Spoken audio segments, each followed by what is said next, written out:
Les gars, c'est la bombe de la soirée. Le jury d'appel de la CAF annule la victoire du Sénégal à la CAN 2025.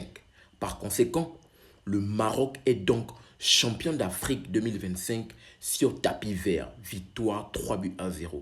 C'est incroyable. C'est la grosse bombe de la soirée. Donc, si je comprends bien, le Sénégal qui a remporté sa victoire, le Sénégal qui a célébré son trophée devant son public, le Sénégal qui a soulevé son trophée se retrouve à faire la passation de service au Maroc, qui se retrouve déjà actuellement champion d'Afrique. C'est incroyable la dinguerie. C'est incroyable cette dinguerie, ce qui se passe actuellement dans le football africain. Je pense que le Sénégal va faire recours. Cette affaire n'est pas finie. Pour ma part, je pensais que c'était fini. Non, ce n'est réellement pas fini. C'est incroyable. C'est vraiment un gros scandale ce qui est actuellement en train de se passer dans le football africain.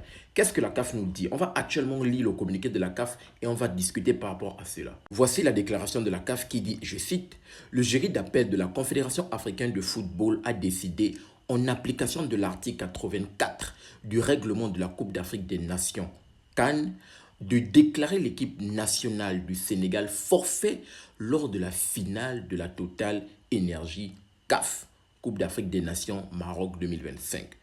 Le résultat étant homologué sur le score de 3-0 en faveur de la République royale marocaine de football. » Incroyable cette dinguerie. Pour motiver la décision du jury d'appel de la CAF, ils ont estimé que le comportement de l'équipe nationale du Sénégal qui avait momentanément quitté le terrain en signe de protestation après le pénalty accordé au Maroc en fin de match relève du champ d'application des articles 82 et 84 du règlement de la Coupe d'Afrique des Nations. L'article 82 stipule que si, pour n'importe quelle raison, une équipe se retire de la compétition ou ne se présente pas à un match ou refuse de jouer ou quitte le terrain avant la fin réglementaire du match sans l'autorisation de l'arbitre, elle sera considérée perdante et sera définitivement éliminée de la compétition en cours. Il est de même pour les équipes préalablement disqualifiées par la décision de la CAF. Et l'article 84, bien sûr, qui vient encore ajouter, parce que la CAF s'appuie toujours sur ça, l'article 84 dit « L'équipe qui enfreint les dispositions des articles 82 et 83 sera définitivement exclue de la compétition. Elle perd le match 3-0. Si l'équipe adverse menait par un score plus avantageux, au moment de l'arrêt du match, le score sera maintenu. D'autres mesures pourront être prises par la commission d'organisation. » Cette décision va évidemment faire énormément de bruit du côté du Sénégal et ça ne va pas en rester là.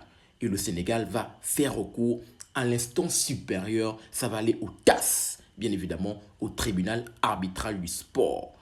Incroyable cette dinguerie. Donc le Sénégal qui avait communié avec son public, le Sénégal qui était champion d'Afrique pour la deuxième fois de son histoire, se retrouve à se faire retirer son étoile par la Confédération africaine de football.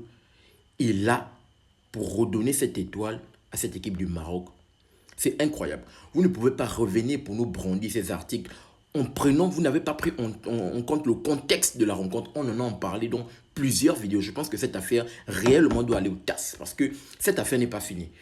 Cette affaire n'est pas finie. Le Sénégal qui a remporté sa Coupe d'Afrique des Nations, la Confédération africaine elle-même, qui est les membres de la Confédération de par Patrice Motsepe, ils ont remis le trophée, bien évidemment, au Sénégal. Vous ne pouvez pas venir nous dire 2 mois après que le Sénégal perd ce tapis vert. C'est incroyable. Je pense que cette affaire n'est pas finie et on va voir ce que ça va donner. Qu'est-ce que cela vous évoque? Qu'est-ce que cela vous inspire? Donne-moi rapidement ton retour dans les commentaires par rapport à cela.